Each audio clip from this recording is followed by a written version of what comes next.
صدق الله المولانا العظيم وصدق رسوله النبي الكريم ونحن على ذلك لمن الشاهدين والشاكرين والحمد لله رب العالمين. اللهم صل على سيدنا ومولانا محمد وعلى آل سيدنا ومولانا محمد وبارك وسلم. بزرگان محترم و عزیز دوستو، فتنوں سے متعلق کچھ باتیں آپ حضرات کے گوشے گزار کی جا چکی ہیں. کچھ باتیں اس سے متعلق آج عرض کرنے کا ارادہ ہے. پچھلے جمعے میں نے یہ بات عرض کی تھی کہ حضور اکرم صلی اللہ تعالی علیہ وآلہ وسلم نے آخر زمانے کے بارے میں جب فتنے بہت زیادہ پھیل جائیں گے اور معاصی اور گناہ بہت عام ہوں گے، اس کی کچھ علامات اور اس سے متعلق کچھ احادیث ارشاد فرمائی ہیں. ان میں سے ایک بات میں نے یہ عرض کی تھی کہ ایک زمانہ ایسا آئے گا کہ عورتیں لباس پہننے کے باوجود ننگی ہوں گی. جس وقت میں آپ علیہ الصلاۃ والسلام نے یہ بات ارشاد فرمائی، اس وقت میں تو اس کا مطلب کوئی سمجھ نہیں سکتا تھا، اور ایک زمانے تک بھی اس حدیث مبارکہ کی تشریح کوئی صحیح سے نہیں کر پایا. لیکن آج کے ہمارے اس زمانے کے اندر جب ہم عورتوں کا پہناوا دیکھتے ہیں تو عورتوں کا پہناوا دیکھ کر کے سمجھ میں آ جاتا ہے کہ نبی علیہ الصلاۃ والسلام نے جو ارشاد فرمایا تھا کہ ایک زمانہ ایسا آئے گا کہ عورتیں لباس پہننے کے باوجود، کپڑے پہننے کے باوجود ننگی ہوں گی. وہ زمانہ ہمارا یہ زمانہ جو چل رہا ہے، یہی زمانہ ہے کہ ہمارے اس زمانے کے اندر عورتیں کپڑے تو بڑے عالیشان اور خوبصورت پہنتی ہیں، لیکن کپڑے عالیشان اور خوبصورت اور ایسے ہونے کے باوجود کہ آدمی کو اپنی طرف کھینچتے ہیں، مائل کرتے ہیں، وہ کپڑے سطر کو چھپانے کے لائق نہیں ہوتے ہیں. نہ تو ان سے سطر چھپ پاتا ہے اور نہ ہی وہ اتنے ڈھیلے ڈھالے ہوتے ہیں کہ اس سے بدن کی بناوٹ نظر نہ آئے، اور نہ ہی وہ اتنے موٹے ہوتے ہیں کہ اس میں بدن نہ جھلکے. بلکہ وہ کپڑے اور وہ لباس آج کل جو مستورات پہن رہی ہیں وہ اس طرح کے ہیں کہ ان میں بدن بھی جھلکتا ہے، اور ان میں وہ اتنے چھوٹے بھی ہیں کہ جس سے سطر کھلا رہ جاتا ہے، اور وہ اتنے تنگ بھی ہوتے ہیں جس میں جسم کی بناوٹ نظر آ جاتی ہے. یاد رکھیے گا، اللہ تبارک و تعالیٰ نے لباس جو اتارا ہے، لباس کا ایک مقصد ہے، اور لباس کا مقصد ہے کہ اس سے سطر چھپے اور خوبصورتی ہو. یا بنی آدم قد انزلنا علیکم لباسا یواری سوآتکم وریشا. اللہ تعالیٰ نے اس آیت مبارکہ میں ارشاد فرمایا، اے بنی آدم، ہم نے تمہارے لیے لباس کو اتارا ہے. کیوں اتارا ہے لباس کو؟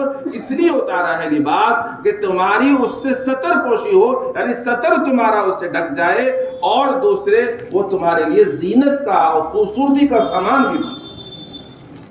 تو اگر لباس کوئی ایسا زیب تن کر رہا ہے، خواہ مرد ہو یا عورت ہو، کہ لباس پہننے کے باوجود اس کا سطر کھل رہا ہے، تو اس سے لباس کا جو مقصد ہے وہ پورا نہیں ہو رہا ہے. یاد ہے، وہ لباس کہلانے کے کپڑا پہننے کے قابل نہیں ہے، وہ یہ کہلانے کے لائق نہیں ہے کہ اس کو لباس کہا جائے. اس لیے کہ لباس تو ہوتا ہی وہ ہے جس سے سطر چھپ جائے. اچھا، پہلے یہ چیز عورتوں میں عام ہو رہی تھی، تو عورتوں میں دیکھا یہ جاتا تھا کہ عورتیں چھوٹا لباس پہن رہی ہیں، جو میں نے تشریح کی حدیث مبارکہ کی. لیکن آج مرد حضرات بھی اس طرح کے کپڑے پہن رہے ہیں، وہ بھی اس طرح کے لباس زیب تن کر رہے ہیں کہ ان کے لباس کو بھی اگر دیکھا جائے کہ جب سجدے میں جاتے ہیں ساری سرین ان کی نظر آتی ہے، پیچھے سے کولے کھل جاتے ہیں سارے کے سارے، اور جب وضو خانے میں وضو کرنے کے لیے بیٹھتے ہیں تب بھی ان کی پینٹ اتنی نیچی ہو جاتی ہے کہ آپ اس میں دیکھیں گے تو کولے کے پھٹن بھی نظر آ جاتی ہے. یہ حال ہو رہا ہے لباس کا. اور اسی لباس کے اندر نمازیں پڑھی جا رہی ہیں، اور اسی لباس کے اندر اللہ کے گھر میں آ کر کے سجدہ کیا جا رہا ہے. مسلمانوں ذرا غور کرو کہ اس لباس کے اندر جس میں تمہارا سطر نہیں چھپ رہا ہے کیسے تمہاری نماز صحیح ہو پائے گی، کیسے تمہارے سجدے اللہ کے حضور قبول ہو پائیں گے۔ لیکن بارہا سمجھانے کے باوجود یہ لباس اترنے کا نام نہیں لے رہا ہے، اور نوجوان ہمارا خوب شوق میں یہ لباس پہن رہا ہے، اور وہ اتنا آسن کم ہوتا ہے پینٹوں کا کہ بیچارہ اوپر کرنا بھی چاہے تو وہ پینٹ اوپر نہیں ہو سکتی، جبکہ میرے بزرگوں اپنی پینٹ یا آپ نیچے پاجامہ پہن رہے ہیں وہ آپ کا آسن اتنا چوڑا، اتنا بڑا ہونا چاہیے کہ جس سے آسانی کے ساتھ میں آپ کا ازار بند جو سونڈی ہوتی ہے، جس کو ٹونڈی کوئی بول دیتا ہے، ناف سے اوپر آپ اس کو آسانی کے ساتھ میں باندھ لیں۔ اور میں آپ کو مثال سمجھاؤں کہ یہ جو اللہ تبارک و تعالیٰ نے دونوں جانب کوک میں ہڈیاں رکھی ہیں، اس ہڈی سے اوپر آپ کی پینٹ اور آپ کا پاجامہ بندھا ہوا ہونا چاہیے۔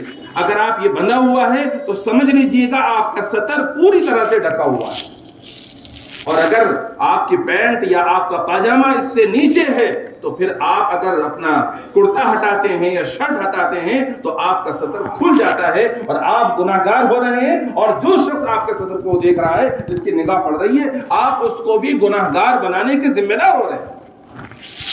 اس لیے ایسے لباس پہننے سے نوجوانوں اپنے آپ کو بچاؤ، اور اس گناہ کو گناہ یقین کرو کہ جس طرح سے سطر کو کھولنا گناہ ہے، سطر کو دکھانا گناہ ہے، اسی طرح سطر کسی کا دیکھنا بھی گناہ ہے۔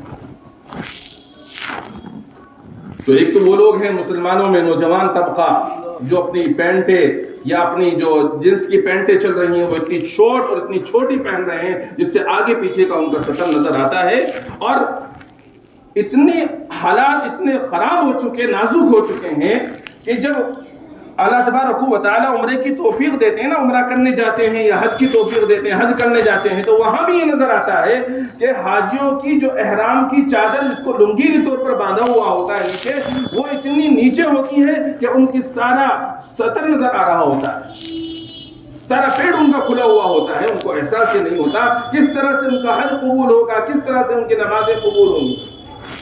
تو بہرحال ہمیں اپنی اصلاح کرنے کی ضرورت ہے، اور جو نوجوان بھی اس طرح کا لباس پہن رہے ہیں کہ جس سے ان کے کولہے نظر آتے ہیں یا ان کے پیٹ ان کا کھل جاتا ہے، ان کو ایسا لباس نہیں پہننا چاہیے۔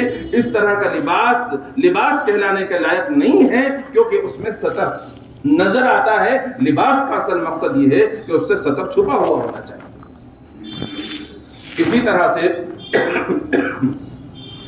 مردوں میں بھی یہ چل رہا ہے کہ لباس وہ تنگ پہن رہے ہیں، جیسے عورتیں لباس تنگ پہنتی ہیں اسی طرح مرد حضرات بھی تنگ لباس پہن رہے ہیں، اور وہ ایک وہ چلا ہے جس کا نام ہے لوور۔ پہلے کہہ دیتے تھے لڑکوں کے بارے میں کوئی غلط الٹے سیدھے حرکتیں کر رہا ہے کہ لوور گردی کر رہا ہے، تو آج انہوں نے ایک لباس چلا دیا جس کا نام ہی لوور رکھ دیا، اور وہ لوور ایسا ہے کہ نوجوان بھی سب لوگ اس کو بڑے شوق سے پہن رہے ہیں، اور یہ نہیں سوچ رہے کہ اس کا تو نام ہی لوور ہے، یہ تو لوور گردی کرے گا۔ اور اس لوور گردی میں یہ ہے کہ وہ جو آپ پہنتے ہیں وہ اس قسم کے کپڑے کا بنایا ہوا ہوتا ہے کہ وہ پہننے کے باوجود جسم کی بناوٹ صاف نظر آ رہی ہوتی ہے۔ آپ لوگ زیادہ جانتے ہیں، جو لوگ پہنتے ہیں تو اس میں جسم کی بناوٹ ساری صاف نظر آتی ہے، تو یہ جسم کی جو بناوٹ نظر آ رہی ہے نا، اسی کے بارے میں فرمایا گیا کہ وہ کپڑا پہننے کے باوجود ننگا ہے۔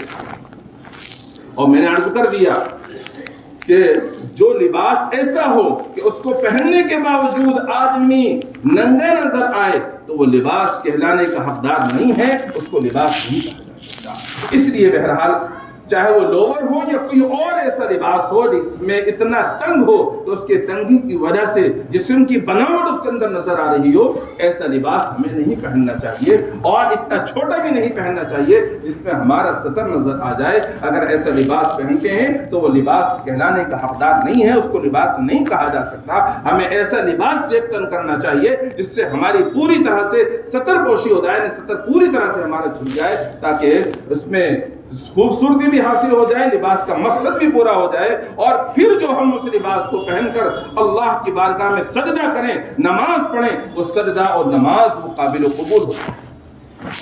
تو ہمیں سب کو اس کا خیال رکھنا ہے۔ تو نبی علیہ الصلوۃ والسلام نے ارشاد فرمایا کہ آخر ایک زمانہ ایسا آئے گا کہ اس زمانے کے اندر عورتیں لباس پہننے کے باوجود ننگی ہوں گی. وہ میں نے پوری تشریح اس کی آپ حضرات کے سامنے کرنے کی کوشش کی ہے.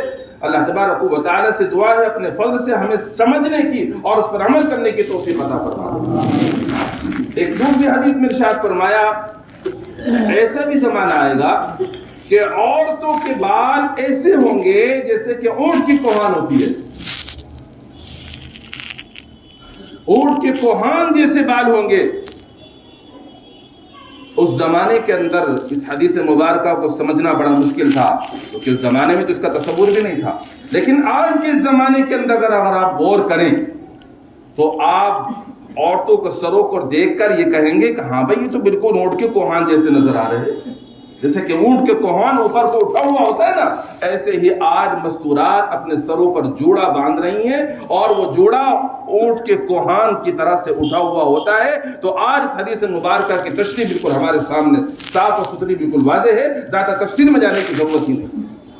اب آگے سنو کیا فرمایا نبی علیہ الصلوۃ والسلام نے، ایسی عورتوں پر لعنت بھیجو وہ ملعون ہے اللہ کی نگاہوں میں. لعنت کا مطلب سمجھتے ہیں؟ لعنت کا مطلب ہے اللہ تبارک و تعالی کی رحمت سے دور. تو ایسی عورتیں جو اس طرح سے جوڑا اپنے سروں پر باندھ لیتی ہیں کہ وہ دیکھنے میں اونٹ کے کوہان کی طرح سے نظر ان کا سر آتا ہے، تو وہ حدیث مبارکہ کے تحت ملعون ہیں اور ان پر اللہ تبارک و تعالی کی لعنت ہوا کرتی ہے. اس لیے میرے بزرگوں اپنی مستورات کو سمجھاؤ اور ان کو بتاؤ کہ وہ اس طرح سے جوڑا نہ باندھا کریں. اس طرح سے جوڑا باندھ کر کے وہ ملعون حدیث مبارکہ کے مطابق قرار دی جاتی ہے. اب یہ فتنوں کا زمانہ ہے، فتنے بہت سارے پھیل رہے ہیں. بہت ساری احادیث اس کے بارے میں موجود ہیں کتابوں کے اندر. میں نے تو چند احادیث آپ کے سامنے رکھ دی ہیں. اب یہ فتنوں کا زمانہ ہے. اس فتنوں کے زمانے میں ہم کیا کریں؟ اس فتنہ کے زمانے کے اندر ہم سب کو اپنی اصلاح کی فکر کرنی چاہیے. ہم سب کی اصلاح ہو جائے. آج تعجب اس بات پر ہے کہ لوگ دوسروں کی اصلاح کی فکر کرتے ہیں لیکن اپنی اصلاح کی طرف ذرہ برابر بھی ان کا دھیان نہیں جاتا. آپ ان سے بات کریں گے، گفتگو کریں گے تو گفتگو میں بات چیت میں وہ کہیں گے کہ فلاں آدمی ہے، فلاں آدمی دیکھو وہ یہ سود کھا رہا ہے، فلاں آدمی کو دیکھو وہ رشوت لے رہا ہے، فلاں آدمی کو دیکھو وہ کمیٹی ڈال رہا ہے، فلاں آدمی کو دیکھو وہ تو بیاج کا کام کر رہا ہے، فلاں آدمی کو دیکھو وہ تجارت میں جھوٹ بولتا ہے، مفتی صاحب وہ دیکھو وہ رشوت لے رہا ہے، اس کا کیا حکم ہے؟ ابے تو اس کے بارے میں جو مسائل پوچھ رہا ہے، تو اس کے بارے میں جو اتنی فکر لے رہا ہے، اگر تو اتنی فکر اپنے بارے میں لینے لگ جائے تو تیری اصلاح ہو جائے گی، اور تیری اصلاح ہوگی تو ہر آدمی اگر اپنی اصلاح کرنے لگ جائے گا تو پورے معاشرے کے اندر سدھار آ جائے گا. اور میرے بزرگوں، میرے اور آپ کے، ہم سب کے ہی ملنے سے معاشرہ بنا کرتا ہے. تو ہم معاشرے کی سدھار کی فکر لے کر گھوم رہے ہیں اور معاشرے کی سدھار کی فکر لے کر ہم بیٹھے ہوئے ہیں، لیکن ہم میں ذرہ برابر بھی اپنی فکر کا خیال نہیں ہے. اگر ہم اپنی فکر کر لیں کہ میری اصلاح ہو جائے، میری اصلاح ہو جائے، تو ہر آدمی اگر اس کی فکر کرے گا تو ہر آدمی کی اصلاح ہوگی، اور جب ہر آدمی کی اصلاح ہو جائے گی پورا معاشرہ بدل جائے گا. اسی لیے اللہ تبارک و تعالی نے قرآن میں ارشاد فرمایا یا ایھا الذین آمنوا علیکم انفسکم لا یضرکم. اسی میں اس لیے ارشاد فرمایا گیا ہے. تو ہمیں اپنی اصلاح کی بہت زیادہ فکر کرنے کی ضرورت ہے، اور ہر آدمی اگر اپنی اصلاح کر لے گا تو معاشرہ سدھر جائے گا، معاشرے کی اصلاح ہو جائے گی. تو بہرحال یہ فتنوں کا زمانہ ہے. فتنے بہت زیادہ رونما ہو رہے ہیں، فتنے بہت زیادہ پھیل رہے ہیں. اور حدیث میں یہ بھی بتلایا گیا، نبی علیہ الصلوۃ والسلام نے ارشاد فرمایا کہ ایک زمانہ ایسا آئے گا کہ لوگ، دوسری قومیں تمہیں اس طرح سے ایک دوسرے کو دعوت دیں گی، ایک دوسرے کو تمہارے کھانے کے لیے دعوت دیں گی. ایک زمانہ ایسا آئے گا کہ دوسری قومیں مسلمانوں کو کھانے کے لیے ایک دوسرے کو دعوت دیں گی کہ آؤ کھا لو، آؤ کھا لو. اور اس کو اس طرح سے میری جیسے دسترخوان لگ جاتا ہے نا، اور دسترخوان لگنے کے بعد میں اس پر کھانا لگتا ہے، پھر کبھی کوئی آ کے بیٹھ جاتا ہے، تو وہ جب وہ آ کر بیٹھتا ہے تو وہ اس سے کہتا ہے آؤ بھائی کھانا کھا لو، آؤ بھائی تم بھی آ جاؤ، آؤ بھائی تم بھی آ جاؤ. تو اس طرح سے نبی علیہ الصلوۃ والسلام نے ارشاد فرمایا مسلمانوں کی حیثیت کھانے کی ہوگی اور دوسری قومیں ایک دوسرے کو کھانے کے لیے دعوت دے رہی ہوں گی۔ صحابہ نے معلوم کر لیا اللہ کے نبی کیا اس وقت میں مسلمان تعداد میں کم ہوں گے؟ آپ نے ارشاد فرمایا نہیں، تعداد میں کم نہیں ہوں گے، تعداد میں تو بہت زیادہ ہوں گے، مگر ان کی حیثیت بالکل ایسی ہوگی جیسا کہ تنکے ہوتے ہیں۔ جب تنکا ہوتا ہے تو تنکے اس کو پانی تنکوں کو بہا کر لے جاتا ہے۔ تنکے بہت بڑی تعداد میں ہوتے ہیں لیکن پانی جہاں چاہتا ہے ان کو بہا کر لے جاتا ہے، وہ روک ہی نہیں پاتے۔ آپ اس حدیث پر غور کیجئے گا، کیا ہمارے اس زمانے کے اندر یہ حدیث بالکل ثابت نہیں آ رہی ہے؟ مسلمان تعداد میں بہت زیادہ ہیں، پوری دنیا پہ اگر سروے کیا جائے تو مسلمان 1/3 سے بھی زیادہ ہیں، لیکن اس کے باوجود مسلمانوں پر کتنا ظلم اور زیادتیاں ہو رہی ہیں وہ آپ کے سامنے ہے۔ سب آپ مجھ سے زیادہ اس سے واقف ہیں، کیا کیا ہو رہا ہے سب جانتے ہیں آپ اچھی طرح سے۔ اور جو مسلم حکمراں ہیں وہ صرف باتیں ہی باتیں کر رہے ہیں، اس سے آگے کچھ قدم بڑھانے کے لیے تیار نہیں ہیں۔ تو اب کیا ہے، اتنے سارے 52 اسلامی ملک ہونے کے باوجود کسی ملک پر اگر ظلم ہوتا ہے صرف کانفرنسیں ہوتی ہیں اور صرف میٹنگیں ہوتی ہیں، اس کے علاوہ کوئی آگے قدم اٹھانے کے لیے تیار نہیں ہے، اور سب کے سب بالکل باتیں ہی باتیں بنا کر رہ رہے ہیں۔ تو اب یہی ہو رہا ہے کہ مسلمان تعداد میں بہت زیادہ ہیں، دوسری قومیں مل کر کے ایک دوسرے کو دعوت دے رہی ہیں، آؤ تم مسلمانوں کو کھا لو، آؤ تم مسلمانوں کو کھا لو، اور مسلمان تعداد میں زیادہ ہونے کے باوجود بھی کچھ نہیں کر پا رہے ہیں۔ جو نبی علیہ السلام نے ارشاد فرمایا تو وہ بات بالکل 100% سچ ثابت ہو رہی ہے۔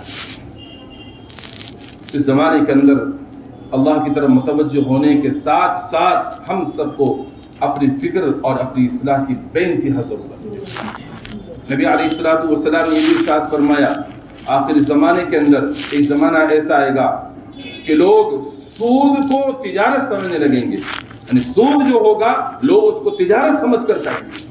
آج آپ دیکھیے کہ جس طرح سے تجارت کی جاتی ہے کہ تجارت سے تاکہ مال بڑھے، آج لوگ بینکوں کے اندر پیسہ رکھتے ہیں اور ان کی تمنا خواہش ہوتی ہے کہ اس سے ہمارا مال بڑھے گا۔ بچے کی پیدائش ہوتی ہے، بچے کی پیدائش کے بعد میں ہی بینک میں کھاتہ کھلوا دیا جاتا ہے، اور کھاتہ کھلوانے کے بعد میں ایف ڈی کرا دی جاتی ہے کہ اتنا بچہ 18 سال کا ہوگا، 19 سال کا ہوگا، شادی کے لائق ہوگا، اتنی یہ رقم بڑھ کر کے اتنی بڑی تعداد میں ہو جائے گی کہ ہم آسانی کے ساتھ میں بچے کی شادی کر سکتے ہیں۔ تو سمجھ لیا نا، سود کو تجارت سمجھ لیا۔ ایک زمانہ ایسا آئے گا کہ شراب کو شربت سمجھانا جانے لگے گا اور لوگ شراب کو شربت سمجھ کر پییں گے۔ آج بھی دیکھ لیجئے گا کتنے مشروبات چل رہے ہیں پینے کے لیے، کوئی ہیل کے نام سے، کوئی کسی نام سے، کوئی کسی کے نام سے ہے۔ تحقیق داں بتاتے ہیں کہ اس کے اندر نشہ ہوتا ہے، لیکن نوجوان ہے کہ دھڑیلے سے اس کو پی رہا ہے، خوب مزے لے کر کے اس کو پیا جا رہا ہے، حالانکہ قیمتی مشروب ہے لیکن اس کو لوگ پی رہے ہیں۔ ہم اس لیے اس کا فتویٰ حرمت کا نہیں دیتے کہ کیونکہ یقین سے معلوم نہیں ہے کہ اس کے اندر حرام چیز ملی ہوئی ہے، لیکن بتاتے ہیں لوگ، اس لیے کم سے کم احتیاط تو ہر ایک کو برتنی چاہیے۔ تو یہ جتنے بھی مشروبات ہیں ان کے اندر کچھ نہ کچھ نشہ آور چیز ملی ہوئی ہوتی ہے، اور حدیث مبارکہ میں فرمایا کل مسکر حرام، ہر نشہ آور چیز حرام ہے، یعنی جس میں بھی نشہ ہے وہ چیز حرام ہے، اس کو پینا نہیں چاہیے۔ تو آپ غور کریں کہ جو مشروبات چل رہے ہیں ان کو پینے سے کہ آپ کو ایک سرور آتا ہے، ایک لذت آتی ہے، ایک مزہ آتا ہے، تو یہ سرور اور لذت جو مزہ ہے نا، یہی نشہ ہے۔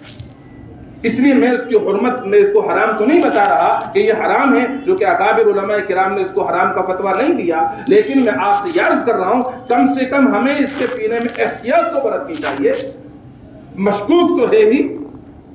تو اس لیے ہم نوجوانوں کو چاہیے کہ اس طرح کے جو مشروبات چل رہے ہیں اس کو پینے سے احتیاط برتیں، اس لیے کہ نبی علیہ السلام نے ارشاد فرمایا کہ آخر ایک زمانہ ایسا آئے گا کہ لوگ شراب کو شربت سمجھ کر پئیں گے، یعنی شراب شربت سمجھی جانے لگے گی۔ تو آج اتنے مشروبات ہیں اس کو لوگ شربت سمجھ کر پی رہے ہیں، کہیں ایسا نہ ہو کہ شرابی ہو، مزہ تو آتا ہے، تھکان تو دور ہو جاتی ہے، لذت تو آتی ہے، سرور تو آتا ہے، لہذا اس لیے ہمیں احتیاط کا تقاضا یہی ہے کہ ہمیں اس ایسے مشروبات سے جن کے بارے میں ہمیں شک ہے اس کے پینے سے احتیاط برتنی چاہیے۔ اور جس چیز کے اندر بھی نشہ ہے اس نشہ آور چیز کو استعمال کرنے سے احتیاط برتنی چاہیے. حدیث میں فرما دیا گیا ہر نشہ آور چیز حرام ہے، تو جس چیز میں بھی نشہ ہے اس کے پینے سے احتیاط برتیں تاکہ ہم حرام کے مرتکب نہ ہونے پائیں. اس طرح سے اور بہت ساری احادیث نبی علیہ السلام نے فتنوں کے زمانے کے بارے میں بتائی ہیں. بہرحال یہ فتنوں کا زمانہ چل رہا ہے اور بہت جتنی احادیث نبی علیہ السلام نے ارشاد فرمائی ہیں وہ تقریباً ایک ایک کر کے سب ہمارے سامنے بالکل صحیح ثابت ہوتی جا رہی ہیں. بس ہمیں تو اس وقت میں اس کا خیال رکھنا ہے کہ میں پہلے بھی عرض کر چکا ہوں کہ اپنے مقامی علماء سے جڑ کر رہیں، مقامی علماء سے جڑ کر اپنی زندگی گزارتے رہیں. اس لیے کہ مقامی جو عالم ہوں گے ان کے شب و روز، ان کی رات دن، ان کا اٹھنا بیٹھنا سب آپ کے سامنے ہے.